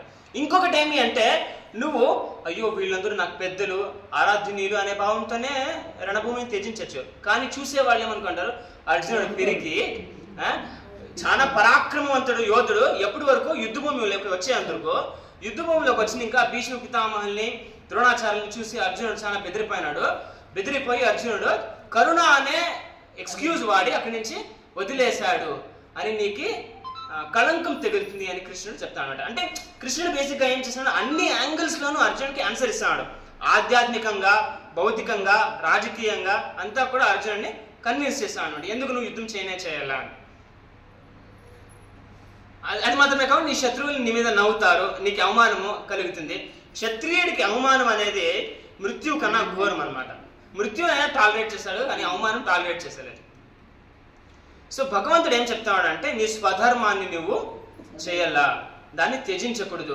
నువ్వు క్షత్రియుడు కాబట్టి ధర్మరక్షణ నీ స్వధర్మం కాబట్టి ఆ ధర్మం నువ్వు చేసే ద్వారా నువ్వు ఆధ్యాత్మికంగా కూడా పెరుగుతాడు. ఎందుకంటే ఆ ధర్మం చేసే ద్వారా నువ్వు సర్వ జీవరాశులకి సేవ అందిస్తున్నావు. ఆ జీవరాశులందరూ ఎవరు భగవంతుడి విభిన్న అంశాలే కాబట్టి అట్లా కూడా నీకు ఆధ్యాత్మికంగా శ్రేయస్కరమే అని భగవంతుడు చెప్తాడు అన్నమాట. సో అర్జునుడు చెప్పిన 5 కారణాలు, కరుణ అనే కారణాన్ని కృష్ణుడు ఆల్రెడీ కౌంటర్ చేశాడు. అది ఆత్మ, వాళ్ళందరూ ఆత్మ, శరీరం కాదు అనేది. మళ్ళీ నాకు ఎంజాయ్మెంట్ అనేది ఉండలేదు అని అర్జునుడు చెప్పాడు కదా, దానికి కృష్ణుడు ఏం చెప్పాడు, నువ్వు గెలిచినా ఎంజాయ్ చేస్తావు, ఓడినా ఎంజాయ్ చేస్తావు, గెలిస్తే ఇక్కడ ఓడితే అక్కడ అని. ఇంకోటి పాపం చుట్టుకుంటుంది. యాక్చువల్గా యుద్ధం చేయకపోతే కాదు నీకు పాపం చుట్టుకునేది, సారీ యుద్ధం చేస్తే కాదు నీకు పాపం చుట్టుకునేది, యుద్ధం చేయకపోతే నీకు పాపం చుట్టుకుంటుంది అని చెప్తాను. ఇంకొకటి అర్జునుడు చెప్తాడు కదా, వర్ణ సంకరులు పుడతారు అంటే అనేది లేదు, పుట్టరు. ఎందుకంటే యుధిష్ఠిర మహారాజు అంటే ధర్మపాలకుడు ఉంటే వాళ్ళకు కూడా ప్రొటెక్షన్ దొరుకుతుంది, అప్పుడు ధర్మం క్షీణించిపోదు అని కృష్ణుడు చెప్తాడు అనమాట. ఇంకొకటి 5th రీజన్ అర్జునుడు ఏం చెప్తాడు, నాకు డిసైడ్ చేసేకి అవుతానులే. ఎప్పుడు నీకు డిసైడ్ చేసే అవుతా ఉండదు అప్పుడు గురువుల ఆజ్ఞని శిరసావహించు అని కృష్ణుడు చెప్తాడు అనమాట. హతోవా ప్రాప్స్యసి స్వర్గం, నువ్వు చేస్తే నీకు స్వర్గం దొరుకుతుంది, నువ్వు యుద్ధం గెలిస్తే నీకు నువ్వు భూపతుడైతావు అని కృష్ణుడు చెప్తాడు అనమాట. సో నీకు జయాపజయాలు లాస్ ప్రాఫిట్ క్యాలిక్యులేట్ చేయకుండా నీ ధర్మం ఏమో అది నువ్వు చెయ్యి అని కృష్ణుడు చెప్తాడు అనమాట. ఎందుకు కృష్ణుడు పదే పదే నీ కార్యం నువ్వు చెయ్యి, నీ ధర్మం నువ్వు చెయ్యి అని చెప్తాడు అంటే, ఈ లోకంలో జనరల్ టెండెన్సీ ఏమి ఇమ్మెచ్యూర్గా నా కర్తవ్యం నేను నిర్వహిస్తాను లేదు, ఇమ్మెచ్యూర్గా నా కర్తవ్యాన్ని నిర్వహించే స్థాయి కన్నా నేను అధిక స్థాయికి ఎదిగిపోయినాను కాబట్టి నా కర్తవ్యాన్ని నేను నిర్వహించే అవసరం లేదు, నేను ఆధ్యాత్మికంగా చాలా పెరిగిండాను అనే ఐడియా రాకూడదు అని కృష్ణుడు పదే పదే నీ కార్యం నువ్వు చెయ్యి అని చెప్తాడు అనమాట. అది మాత్రమే కాకుండా 3వ అధ్యాయంలో కృష్ణుడు ఏం చెప్తున్నాడు అంటే, పరమహంసులు లాంటి వ్యక్తులు ఎవరు, జనక మహారాజు లాంటి పరమహంసులు కూడా వాళ్ళ కార్యాలు చేస్తున్నాడు. ఎందుకు? వాళ్ళ కార్యాలు చేసే అవసరం లేదు, కానీ ఒక ఎగ్జాంపుల్ సెట్ చేసి వేరే వాళ్ళ కోసం కార్యాలు సెట్ చేస్తాను అనమాట. కాబట్టి నీకు యుద్ధం చేసే ఇష్టం లేకుండా ఉన్నా కూడా నీ కర్తవ్యము నువ్వు యుద్ధం చేసే స్థాయి కన్నా చాలా పెరిగిపోయినా కూడా, అంటే నీ ఆధ్యాత్మిక ప్రోగ్రెస్ అంతవరకు ఎదిగిపోయినా కూడా నువ్వు యుద్ధం చేయాలి. ఎందుకు? ఎగ్జాంపుల్ సెట్ చేసేకి. అయినా నువ్వు యుద్ధం చేయకుండా ఉండు, ఎందుకంటే నువ్వు ఆర్యుడు కాబట్టి, యుద్ధం చేసేది నీ ధర్మం కాబట్టి నువ్వు యుద్ధం చేస్తావు అని కృష్ణుడు అర్జునుడికి చెప్తాడు అనమాట. సో బుద్ధి యోగం ద్వారా నువ్వు ఇది అనలైజ్ చేయి. నీకు ఆల్రెడీ ఎక్స్ప్లెయిన్ చేసినాను, నువ్వు ఆత్మ శరీరం కాదు, పంచభూతాలతో చేసింది ఈ శరీరము, ఈ శరీరం తాత్కాలికమే, ఆత్మ అనేది వాస్తవము. సో ఆ స్థాయిలో నువ్వు నీ కర్తవ్యాన్ని చెయ్యి అని కృష్ణుడు చెప్తాను అనమాట. అప్పుడు అర్జునుడు డౌట్ రావచ్చు, నా కర్తవ్యాన్ని నేను చేస్తాను, యుద్ధం నేను చేస్తాను, ఒకవేళ నేను ఓడిపోతే, సరే ఓడిపోయేదంటే భౌతికంగా కాదు, ఆధ్యాత్మికంగా నేను ఓడిపోతే నాకు ఉన్న బెనిఫిట్ ఏమి అని కృష్ణుడు అడుగుతాను అనమాట, ఒక మానసికంగా. అప్పుడు కృష్ణుడు ఏం చెప్తాడు అంటే, ఈ మార్గంలో అర్జునుడు కృష్ణుడికి అడుగుతాను అనమాట. అప్పుడు కృష్ణుడు ఏం చెప్తాడు అంటే, ఈ మార్గంలో నువ్వు కొంచెం ఎఫర్ట్ వేసినా కూడా అది నీకు చాలా చాలా శ్రేయస్కరమే. నేహా విక్రమ నాశోస్తి ప్రత్యావాయోన విద్యతే స్వల్పం అప్యస్య ధర్మస్య త్రాయతే మహతో భయాయ. ఇది ఒక సింపుల్ ఎగ్జాంపుల్. మనము ఒక జన్మంలో ఐశ్వర్యము, పేరు, ప్రతిష్ట, ప్రభావం అంతా ప్రాప్తించుకున్న తర్వాత ఒకవేళ కాదు, మనము వాస్తవంగానే శరీరం త్యజిస్తాము. అప్పుడు మన ఐశ్వర్యము, మన పేరు, మన ప్రతిష్టలు అంతా మనకు మళ్ళీ దక్కుతుందా? లేదు. మనకి ఎన్ని ఐఐటి డిగ్రీలు ఉన్నా కూడా నెక్స్ట్ జన్మ మనం బాబా బ్లాక్షి టాబీ అనే స్టార్ట్ చేస్తాం. అదే మనము భక్తి మార్గంలో ఆధ్యాత్మికంగా ఒక 10% కానీ 20% కానీ 2% కానీ ముందుకు పోయింటే నెక్స్ట్ జన్మంలో మనం ఎక్కడి నుంచి స్టార్ట్ చేస్తాం? 21% నుంచి స్టార్ట్ చేస్తాం. సో మనకి అది ఆధ్యాత్మికమైన బ్యాంక్ బ్యాలెన్స్ అనమాట. మన బ్యాంక్ బ్యాలెన్స్ మనకి చాలా ఇంపార్టెన్స్ ఇస్తాం కదా, ఎంత ఉంది, ఏముంది, సెక్యూర్డ్గా ఉందా లేదా అని. దాన్ని మనం వర్ధించుకుంటూనే పోతాం. కానీ మనము ప్రాణం త్యజించినప్పుడు అది ఎంత ఉన్నా కూడా మనం దాన్ని వదిలేయాల్సిందే. అదైనా మనం వదిలేసింది, లేదా మనమైనా దాన్ని వదిలేయాల్సిందే. కానీ ఆధ్యాత్మిక మార్గంలో మనం ప్రగతించింటే మనం ఎంత ప్రగతించినా అది ఎంత పర్సంటేజ్ అయినా కానీ అది మనతోనే ఉంటుంది అని కృష్ణుడు అర్జునుడికి చెప్తాడు అన్నమాట. సో మనం ఏం చేయాలా? ఆధ్యాత్మిక మార్గంలో మనము చాలా ఫోకస్డ్గా ముందుకు పోవాలి. వ్యవసాయాత్మిక బుద్ధి ఏకీహోకురు నందన బహుశాఖాహ్యానం చేస్తా బుద్ధయో అవ్యవసాయన అంటే నీ ధర్మం ఏమి? యుద్ధం చేయడం. అది నువ్వు ఫోకస్డ్గా చేయాలి. దాని నుంచి నీకేం వస్తుంది, దాని నుంచి నీకేం బెనిఫిట్ వస్తుంది అని అంతా ఆలోచించకూడదు. నీ ధర్మం యుద్ధం చేసేది కాబట్టి దాన్ని నువ్వు ఫోకస్ చేయాలి. ఎవరి కోసం? నన్ను సంతృప్తి చెందే కోసం. సో కృష్ణుడు ఇంకొకటి చెప్తున్నాడు, మనకి ఈ క్యాలిక్యులేషన్స్ చేస్తే యుద్ధం గెలిస్తే నాకు ఇది వస్తుంది, యుద్ధంలో ఓడిపోతే ఏమైంది అనే క్యాలిక్యులేషన్స్ చేస్తే మన ఫోకస్ ఎగిరిపోతుంది అని కృష్ణుడు చెప్తాడు అనమాట. ఇది కాలేజ్ స్టూడెంట్స్కి చాలా చాలా మంచి ఎగ్జాంపుల్ అనమాట. మన స్టూడెంట్స్కి మనం చేసే ఏ కార్యంకైనా మనం ఫోకస్డ్గా, అటెన్షన్గా, కాన్సన్ట్రేటెడ్గా చేస్తే ఆ కార్యంలో మనం సఫల్ అవుతాం అనమాట. సో మన జీవిత లక్ష్యం కూడా మనం అలాగే చూడాలి. జీవిత లక్ష్యంలో మనము భౌతికమైన బెనిఫిట్స్ ఎక్కువ ప్రాప్తించుకోవాలి అని అనుకునే దానికన్నా మనం ఆధ్యాత్మికంగా ప్రగతించాలి అని అనుకుంటే అది శాశ్వతమైన బ్యాంక్ బ్యాలెన్స్ కాబట్టి అది మనతోనే ఉంటుంది. మనం ఇప్పుడు ఈరోజు కంఫర్టబుల్గా ఉంటాం భౌతికంగా, కానీ రేపు కంఫర్టబుల్గా ఉంటామో లేదో మనం చెప్పలేము. కానీ ఆధ్యాత్మికంగా మనం చేసే ప్రోగ్రెస్ ఎప్పుడూ ఉంటుంది. కాబట్టి ఆ ఆధ్యాత్మిక ప్రోగ్రెస్ మీద చాలా చాలా ఫోకస్డ్గా మనము వర్క్ చేయాలని కృష్ణుడు చెప్తాడు అనమాట. కృష్ణుడు ఇంకొకటి కూడా చెప్తాడు, వేదాలన్నీ కూడా వేదాల్లో ఉండే అన్ని సెక్షన్స్ కూడా ఆధ్యాత్మిక మార్గంలో ముందుకు సాగాలని ఏమి వర్ణించలే. మీకు ఈ కోరిక నెరవేర్చుకోవాలంటే ఈ దేవతను ఆరాధించండా, ఈ కోరిక నెరవేర్చుకోవాలంటే ఈ యాగం చేయండా, ఈ వ్రతం చేయండా, ఇట్లా వేరే వేరే ఆల్టర్నేటివ్స్ ఉన్నాయి. సో కృష్ణుడు అర్జునుడికి ఏం చెప్తున్నాడు, ఆ ఆల్టర్నేటివ్స్తో డిస్ట్రాక్ట్ కాకుండా నీ ఆధ్యాత్మిక మార్గం, నువ్వు ఒక ఆత్మ కాబట్టి నువ్వు భగవంతుని ప్రాప్తించుకోవాలి అనే ఉద్దేశంతో ఉన్నావు కాబట్టి ఆ గురిని సాధించాలి అనే ఫోకస్డ్ అటెన్షన్తో ఈ జీవితాన్ని సాగించు అని ఒక మీనింగ్. ఇంకొక మీనింగ్ ఆ పర్టికులర్ సిచ్యువేషన్కి ఏమి అంటే, నువ్వు ఒక క్షత్రియుడు కాబట్టి నువ్వు ధర్మం ప్రకారం నువ్వు క్షత్రియ ధర్మాన్ని నిర్వహించాలి కాబట్టి నువ్వు యుద్ధం నుంచి ఏం వస్తుంది, యుద్ధంలో నేను ఓడిపోతే ఏమవుతుంది అనే క్యాలిక్యులేషన్స్ చేయకుండా నీ కర్తవ్యాన్ని నువ్వు నిర్వహించు అని కృష్ణుడు అర్జునుడికి చెప్తాడు అనమాట. ఎందుకు ఇది చాలా చాలా ఇంపార్టెంట్ అంటే, మనము మన రెస్పాన్సిబిలిటీస్ని ఎలా నిర్వహించాలా అని భగవద్గీత చెప్తుంది అనమాట. భగవద్గీత మన కార్యాలని మన బాధ్యతల్ని త్యజించాలా అని చెప్పలే, ఆ కార్యాలని బాధ్యతల్ని మనం ఎలా చేయాలి అని చెప్తుంది అనమాట. సో మనం ఆ కార్యం ఎలా చేయాలా, కర్మణ్యేవాది కార్యస్తే మా ఫలేషు కదాచన. ఆ కార్యము మనం ఎట్లా చేయాలా, ఆ కార్యము పర్ఫెక్ట్గా చేయాలా, అంటే ఆ కార్యం అటాచ్మెంట్ ఉండాలి ఆ కార్యం చేసేకి ఎట్లా, కానీ ఆ కార్య ఫలితానికి అటాచ్మెంట్ ఉండకూడదు. ఆ కార్య ఫలితానికి అటాచ్మెంట్ ఉండకూడదు, ఆ కార్య ఫలితం నా నుంచి వచ్చింది అనే అటాచ్మెంట్ కూడా ఉండకూడదు. ఫర్ ఎగ్జాంపుల్ ఒక బిజినెస్ మ్యాన్ ఆలోచించచ్చు, నేను అంగడిలో ఉంటేనే బిజినెస్ జరుగుతుంది, లేకపోతే బిజినెస్సే జరగలే. లేదా ఒక ప్రాజెక్ట్ మేనేజర్ కంపెనీలో ఒక ఆయన ఆలోచించచ్చు, నేను కానీ కంపెనీ వదిలేస్తే కంపెనీనే పడిపోతుంది అని కొందరు అనుకుంటారు. కానీ అది నిజం కాదు, ఎందుకంటే nobody is indispensable in this world. So కృష్ణుడు ఏం చెప్తాడంటే, మనం చేసే కర్తవ్యాన్ని ఆ కార్య ఫలితం ఆశించకుండా, ఆ కార్య ఫలితం వచ్చేది మన నుంచి అని మనం భావించకుండా ఆ కార్యము చేయాలన్నమాట. కానీ ఆ కార్య ఫలితాన్ని ఆశిస్తానులే కదా, ఆ కార్యం ఎట్లా చేసినా సరే అని కూడా మనం అనుకోకూడదు. వంట చేస్తానమో వంట బాగా రావాలా అనే ఫలితం మనకి లేకపోతే ఎంత ఉప్పు కారం వేసినా మనం లెక్కేసుకునే, అట్లు కూడా చేయకూడదు.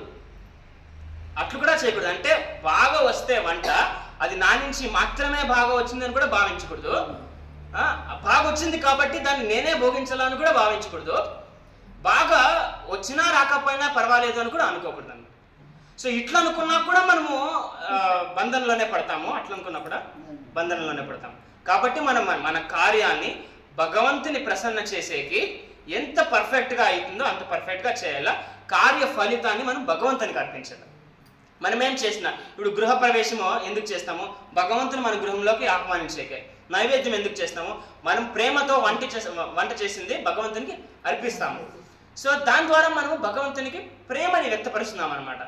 అట్లా మనం చేసే ప్రతి కార్యము కూడా భగవంతునికి అర్పించాలి. భగవంతునికి అర్పించే దాని నుంచి ఏమైతుంది, ఆ కార్యంలో లోపాలు ఉన్నా కూడా అది పర్ఫెక్ట్ అయింది, ఎందుకంటే భగవంతుడు ఆ భావనని స్వీకరిస్తాడు అనమాట. ఉదాహరణ ఏమి, హనుమంతుడు ఎప్పుడూ కూడా సేవని, నాకు దీంట్లో ఈ సేవ నుంచి నాకేమొస్తుంది అని ఆశించలే. సో సీతాదేవి ఎక్కడుంది, సీతామయ్య ఎక్కడుంది అని నేను కనిపెడితే శ్రీరామచంద్రుడు నాకే అంటే భేష్ అంటే నన్ను మెచ్చుకుంటాడు అనే ఉద్దేశంతో ఎప్పుడు హనుమంతుడు చేయలే కార్యం. శ్రీరామచంద్రునికి సేవలు అందించాలా అనే ఉద్దేశంతోనే హనుమంతుడు సేవ చేశాడనమాట. ఆ సేవల గురి ఏమి, ఇంకా బాగా సేవ అందించాలా అనే గురి. ఆ సేవ ద్వారా నాకేమైనా వస్తుంది అని కాదు. సో ఆ ప్రవృత్తితో, ఆ చేతనతో మనం మన కార్యాలని చేయాలన్నమాట. మనము కర్మ ఫలితాన్ని భోగించాలనే అనే ప్రవృత్తిని త్యజించలే, కానీ ఆ కర్మం నుంచి ఫలితము నీట్గా రావాలా అనే గోల్ త్యజించకూడదు. సో రియల్ యోగా అంటే ఏమి, రియల్ యోగా అంటే ఎవరైతే సక్సెస్లోనూ ఫెయిల్యూర్లోనూ సమదృష్టితో వాళ్ళ కార్యాలను నిర్వహిస్తారో, ఇంద్రియాలు తడబడకుండా, అది రియల్ యోగము అని కృష్ణుడు చెప్తాను. ఇప్పుడు హనుమంతుని ఎగ్జాంపుల్, ఎట్లా హనుమంతుడు సేవని భగవంతుని ప్రసన్న చేసేకి అందించాడు. సో అప్పుడు కృష్ణుడు అర్జునుడు చెప్తాడు, ఈ అసహ్యకరితమైన కార్యాలంతా త్యజించి నువ్వు నీ చిత్తని నా మీద స్థిరపరచు అని. ఈ శ్లోకం అర్థం చేసుకొని అర్జునుడు మళ్ళీ 3వ అధ్యాయంలో అడుగుతాడు అనమాట. అసహ్యకరితమైన కార్యాలని త్యజించు అంటాడు, మళ్ళీ యుద్ధం చెయ్యి అంటాడు. అది ఎట్లా అర్థం చేసుకునేది అని 3rd చాప్టర్కి స్టార్టింగ్. సో కృష్ణుడు చెప్తాడు అనమాట, మనము ఈ కార్యాలని బుద్ధి యోగంతో ఎప్పుడైతే కార్యాలని భగవంతుని ప్రసన్న చేసేకి చేస్తామో అప్పుడు మనము జన్మ మృత్యు జరా వ్యాధి అనే ఈ సైకిల్ నుంచి కూడా బయటపడతాము. సో లాస్ట్ సెక్షన్ ఏమి అంటే, అర్జునుడు కూడా చాలా ఫిలాసఫికల్ పర్సనే కాబట్టి అర్జునుడు ఏమని చెప్తాడో, ఆత్మజ్ఞానం అంతా కూడా అర్థం చేసుకున్న తర్వాత ఆత్మంలోనే సంపూర్ణమైన ఆనందాన్ని ఆస్వాదిస్తున్న వ్యక్తి వాళ్ళ ప్రవర్తన ఎలా ఉంటుంది అనే దాని గురించి కృష్ణుడికి అడుగుతాడు అనమాట. అంటే ఆత్మారాముని ప్రవర్తన ఎలా ఉంటుంది. ఫస్ట్ సెక్షన్లో మనం ఏం చూసాము, అర్జునుడు విషాదాన్ని ఎక్స్ప్రెస్ చేసి కృష్ణుని గురువుగా స్వీకరించి చూసాము. రెండో సెక్షన్లో మనం ఏం చేసాము, ఆత్మజ్ఞానం గురించి అర్థం చేసుకున్నాము. మూడో సెక్షన్లో మన కార్యాలను మనం ఎలా నిర్వహించాలి, మన భౌతిక కార్యాలని మన ఆధ్యాత్మిక కార్యాలను ఎలా నిర్వహించాలి అనే దాని గురించి మనం చర్చించుకున్నాం. సో నాలుగో సెక్షన్లో అర్జునుడు కృష్ణునికి అడుగుతాడనమాట. ఏమని అడుగుతాడు, ఆత్మారాముడు అంటే ఎవరైతే ఆత్మంలోనే సంపూర్ణమైన ఆనందాన్ని ఆస్వాదిస్తా ఉన్నారో వాళ్ళ ప్రవృత్తి, వాళ్ళ ప్రవర్తన, వాళ్ళ చేతన, వాళ్ళ చేష్టలు ఎలా ఉంటాయి అనే దాని గురించి అడుగుతాడనమాట. యోగి యొక్క లక్షణాలు ఏమేమి, ఆయన లక్షణాలేమి, ఆయన ఎలా మాట్లాడతాడు, ఆయన ఎలా కూర్చుంటాడు, ఆయన ఎలా నడుస్తాడు, ఈ 4 అడుగుతాడు అనమాట. దాని మీనింగ్, రియల్ మీనింగ్ ఏమి అంటే ఆయనకున్న లక్షణాలు ఏమి, ఆయన మానాపమానాల్లో ఎలా ప్రవర్తిస్తాడు అనేది, ఆయన ఎలా మాట్లాడతాడు అనేది, ఆయన ఎలా కూర్చుంటాడు అంటే ఇంద్రియ భోగం ఆయన ముందుకు వస్తే ఆయన ఎలా ప్రవర్తిస్తాడు, ఆయన ఎలా ఇంద్రియ నియంత్రణ చేస్తాడు అని. మళ్ళీ లాస్ట్ వన్ ఏమి అంటే ఇంద్రియార్థాలతో ఆయన ఎలా ప్రవర్తిస్తాడని. థర్డ్ వన్ ఇంద్రియాలను ఎలా నియంత్రిస్తాడు, ఇంద్రియార్థాలు దగ్గరకు వచ్చినప్పుడు ఆయన ఎలా ప్రవర్తిస్తాడు అనేది ఈ 4 క్వశ్చన్స్ అడుగుతాడు అనమాట. సో భగవంతుడు ఏం చెప్తాడు అంటే ఎవరైతే భౌతికమైన చేతనతో కూడిన ఇంద్రియ భోగం లేదా ఇంద్రియ ఐశ్వర్యాన్ని భోగించాలని సంపూర్ణంగా త్యజిస్తారో, శుద్ధి మనసుతో ఉంటారో అలాంటి వ్యక్తి ఆత్మారాముడిగా సిచ్యువేటెడ్ అయ్యాడు అని చెప్తాడు అనమాట. ఎవరైతే భగవంతునితో అంటే నాతో ఉన్న సంబంధాన్ని అర్థం చేసుకున్నాడు ఆయన ఒక స్థిత ప్రజ్ఞుడు, ఆయన ఒక ఆత్మారాముడు స్టేజ్లో సిచ్యువేటెడ్ అయినాడు అని కృష్ణుడు చెప్తాడు అనమాట. సో కృష్ణుడు యాక్చువల్గా అలాంటి డివోటీతో చాలా ఆప్తమైన సంబంధాన్ని స్థాపించుకుంటాడు అనమాట. ఎందుకు అంటే ఆ భక్తికి కృష్ణుడి కన్నా వేరే ఏమీ తెలియదు. ఇప్పుడు ఫర్ ఎగ్జాంపుల్ గజేంద్రుడు పూర్వజన్మలో చేసిన భక్తి వల్ల ఆయన ఒకేసారి భగవంతుని తలుచుకున్నందుకు భగవంతుడు గజేంద్రుని కాపాడికి వచ్చాడనమాట. సో భగవంతుడు అలాంటి భక్తునితో భగవంతుడికి చాలా సామీప్యమైన సంబంధం ఉంది. రెండోది ఏమని అడుగుతాడు అర్జునుడు, ఆయన ఎలా మాట్లాడతాడు అంటే మానాపమానాలు వచ్చినప్పుడు ఆయన ఎలా ప్రవర్తిస్తాడు అని. అప్పుడు కృష్ణుడు ఏం చెప్తాడు, ఆయన భయంలోనే కానీ క్రోధంలోనే కానీ ఆయన లొంగపడడు, ఆయన సక్సెస్ అయినా ఫెయిల్యూర్ అయినా కూడా ఆయన డిస్టర్బ్ కాడు. అలాంటి సిచ్యువేషన్లో ఉన్న వ్యక్తి ఒక స్థిత ప్రజ్ఞుడు అని చెప్తాడు అనమాట.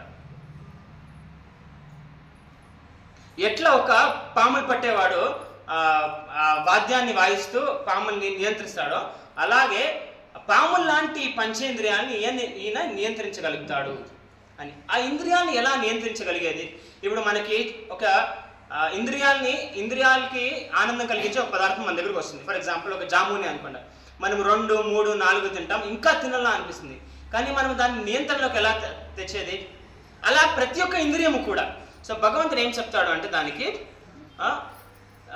విషయా వినివర్తంతే నిరాహారస్య దేహిన రసవర్జం రసోప్యస్య పరం దృష్ట్వా నివర్తతే. అంటే తినే ప్రవృత్తి మనకుంది, కానీ ఆ ప్రవృత్తిని మనము భగవంతునికి నైవేద్యం చేసిన పదార్థం తినే ద్వారా ఆ ప్రవృత్తిని మనం శుద్ధింపచేయచ్చు. అంటే మనకి క్రోధం చూపించే ప్రవృత్తి ఉంది కాబట్టి ఆ ప్రవృత్తిని ఎవరైతే భగవంతుని నిందిస్తారో వారి మీద క్రోధ ప్రకటించే ప్రవృత్తిగా మార్చుకోవచ్చు అన్నమాట. ఇట్లా హనుమంతుడు ఆ క్రోధాన్ని కూడా భగవంతుని సేవలో వాడుకున్నాడు. అలా అనమాట. మనకున్న ఇంద్రియ లక్షణాలన్నీ కూడా మనం భగవంతుని సేవలో వాడుకోవచ్చు. కామకృష్ణ కర్మార్పణం. మనకున్న కామము అంటే మనం పనులు చేయాలి అనే మనకున్న ప్యాషన్ కూడా మనం భగవంతుని సేవలో వాడుకోవచ్చు అనమాట. సో అలాంటి వ్యక్తి సంపూర్ణంగా స్థితప్రజ్ఞుడు. సో ఆయన ఎలా కూర్చుంటాడు అంటే ఏమి, ఆయన ఎలా ఇంద్రియాన్ని నియంత్రిస్తాడు. ఆయన ఎలా ఇంద్రియాన్ని నియంత్రిస్తాడు? భగవంతుని సేవలో ఆ ఇంద్రియాలని వాడుతూ ఆ ఇంద్రియాన్ని నియంత్రిస్తాడు అనమాట. ఎందుకంటే ఇంద్రియాల్ని ఆర్టిఫిషియల్గా కంట్రోల్ చేసుకుని ఉండే కాయలే. ఫర్ ఎగ్జాంపుల్ విశ్వామిత్ర ముని తపస్సు చేసే పాయ ఎన్నాళ్ళు 20,000 ఏళ్ళు. కానీ ఎప్పుడైతే రంభ కనిపించిందో విశ్వామిత్ర మునికి ఆయన ఆ టెంప్టేషన్కి గురి అయిపోయాడు. మేనక కనిపించిందో అప్పుడు విశ్వామిత్ర ముని ఆ టెంప్టేషన్కి గురి అయినాడు అనమాట. కానీ నెక్స్ట్ మళ్ళీ ఆయన తపస్సు చేసినప్పుడు అప్పుడు రంభ వచ్చింది. అప్పుడు దానికి ఏమవుతుంది, విశ్వామిత్రమని క్రోధానికి గురి అవుతాడు అనమాట. అప్పుడు విశ్వామిత్ర మునికి ఏమర్థమవుతుంది అంటే, నేను నా చేతనని అష్టాంగ యోగం పట్ల శ్రద్ధ పెట్టినా భగవంతుని పట్ల శ్రద్ధ పెట్టలేదు కాబట్టి అది డిస్టర్బ్ అయింది. సో ఆయన నెక్స్ట్ 20,000 ఏళ్ళు అంటే థర్డ్ టర్మ్ ఆయన ఏం చేస్తాడు, శ్రీరామచంద్రుని మీద ఆరాధిస్తాడు అనమాట. అప్పుడు ఇంద్రియాలు సంపూర్ణంగా నియంత్రణలో వస్తాయి. ఫస్ట్ 2 times ఏమాయా, ఇంద్రియాలకి ఇంద్రియార్థం లేదు, ఇంద్రియాలు ఆర్టిఫిషియల్ స్టేట్లో ఉంది, ఇంద్రియ భోగం లేదు ఆ ఇంద్రియాలకి. ఆ ఇంద్రియ భోగం లేదు కాబట్టి కొంతసేపు వరకు అది కంట్రోల్ చేసుకోగలిగాడు, కానీ శాశ్వతంగా దాన్ని కంట్రోల్ చేసుకోలేకపోయాడు. అంటే భగవంతుడు బేసిక్గా ఏం చెప్తున్నాడు అంటే, మనకి కార్యం చేసే ప్రవృత్తి ఉంది కాబట్టి మనము ఇమ్మెచ్యూర్గా కార్యముని సంపూర్ణంగా త్యజించకూడదు. కానీ మనకి శ్రేయస్కరమైనది ఏమి అంటే, ఆ కార్యాన్ని భగవంతుని ప్రసన్న చేసే కోసం మనము ఆ కార్యాన్ని చేయలేము. ఇంద్రియాలతో మనకి చేయగలిగిన కార్యాలు మనం భగవంతుని ప్రసన్న చేసే ఎప్పుడైతే చేసినామో అది ఆటోమేటిక్గా కంట్రోల్కి వస్తుంది అని భగవంతుడు చెప్తున్నాడు అనమాట. సింపుల్ ఎగ్జాంపుల్ ఎట్లా అంటే, పాములు పట్టేవాడు పాముల్ని ఆ వాద్యం వాయిస్తేనే ఆ పాములు కంట్రోల్లోకి వస్తాయి. అంటే they need an alternate attention. So మన ఇంద్రియాలు కూడా ఒక ఆల్టర్నేట్ అటెన్షన్ కావాలి, అది భగవంతుడు అనమాట. సో భక్తులు ఎందుకు ఇంద్రియాలని సంపూర్ణంగా నిగ్రహంలో పెట్టుకోనికి అవుతుంది, జ్ఞానులకి ఎందుకు అలా కాదు అంటే, జ్ఞానులకి భగవంతుని పట్ల శ్రద్ధ లేదు కాబట్టి, వాళ్ళు భగవంతుని మీద ధ్యాస లేదు కాబట్టి వాళ్ళు ఇంద్రియాలని సంపూర్ణంగా నియంత్రించుకోలేకపోతారు. కానీ భక్తులకి భగవంతుని మీద శ్రద్ధ ఉంది కాబట్టి వాళ్ళు భగవంతుని ఆరాధన ద్వారా ఇంద్రియాలని సంపూర్ణంగా నియంత్రించుకోవచ్చు. సో ఇంద్రియాలని నియంత్రించుకునే మార్గం ఏమి, ఇంద్రియాలని హృషిక అంటారనమాట. భగవంతుని హృషికేశ అంటారనమాట. అంటే ఎవరైతే ఇంద్రియాలని సంతృప్తి ప్రసాదిస్తారో, అంటే ఎప్పుడైతే మనం మన ఇంద్రియాలని భగవంతుని సేవకు వాడుకుంటాం, మనకి చేతులు ఉన్నాయి భగవంతునికి కార్యం చేసి వాడుకోవచ్చు, మనకి కాళ్ళు ఉన్నాయి భగవంతుని దేవస్థానాన్ని దగ్గరికి పోయేకి మనం వాడుకోవచ్చు, మనకి నాలుక ఉంది భగవంతుని ప్రసాదాన్ని స్వీకరించేకి భగవంతుని నామస్మరణ చేసేకి, మనకి చేతన ఉంది భగవంతుని గురించి చింతించేకి, మనకి చెవులు ఉన్నాయి భగవంతుని గుణగానం వినడానికి, మనకి వాక్ ప్రవృత్తి ఉంది భగవంతుని గుణగానం చేయడానికి, మనకి కళ్ళు ఉన్నాయి భగవంతుని చిత్రపటం చూడడానికి.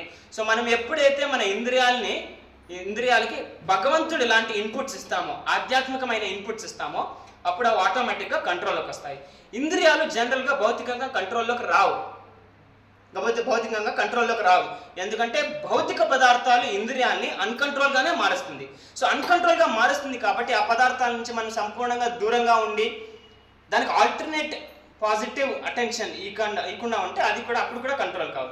సో వాటిని కంట్రోల్లో తేవాలి అంటే మనం ఆధ్యాత్మికమైన కార్యాలు చేయాలి. అర్థమైంది కదా. సో నెగిటివ్ యాక్సెస్లో ఏమి ఇంద్రియ భోగం, జీరో యాక్సెస్ ఏమి ఇంద్రియాలకి ఏమి ఇన్పుట్ లేదు. సో ఇన్పుట్ కోసము అటెన్షన్ ఇంద్రియాల్లో ఆ ఇన్పుట్ని భోగించే ప్రవృత్తి ఉంది, కానీ ఇన్పుట్ లేదు కాబట్టి దాన్ని ఆశిస్తామంది. కానీ దానికి పాజిటివ్ ఇన్పుట్ ఎప్పుడైతే ఇస్తామో మనం ఆధ్యాత్మికంగా, అప్పుడు మనం అది కంట్రోల్లోకి వస్తుందన్నమాట. సో భగవంతుడు ఏం చెప్తున్నాడు, సంపూర్ణమైన ఇంద్రియ నియంత్రణ ఎవరికి ఉంటుంది, ఎవరైతే వాళ్ళ చిత్తాన్ని నా మీద స్థిరపరుస్తారో వాళ్ళకి మాత్రమే వాడే నిజమైన ఆత్మారాముడు అని భగవంతుడు చెప్తాడు అనమాట.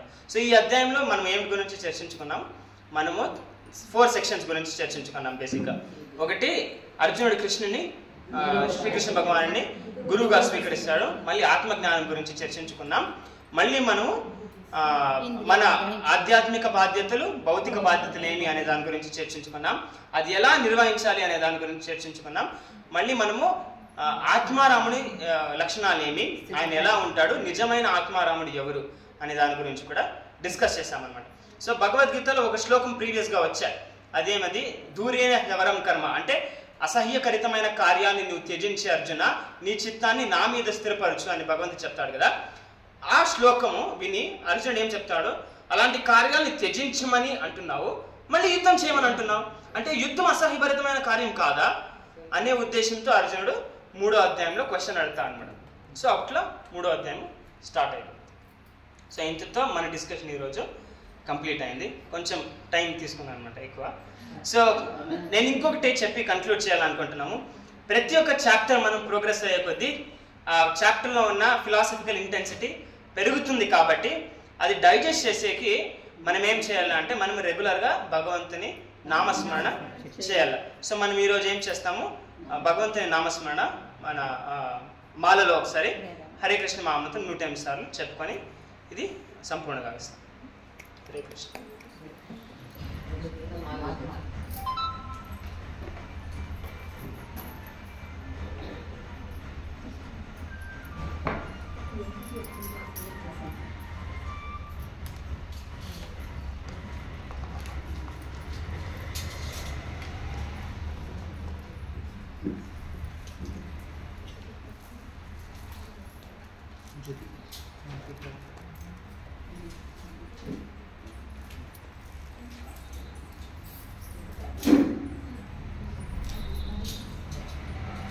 సిద్ధాంతం అంతా కూడా ఒక పాయింట్ లో మనం భగవంతుని నామస్మరణం చేసేకే డైరెక్ట్ చేసింది అనమాట. The goal of all philosophy is to chant holy names of lord Krishna.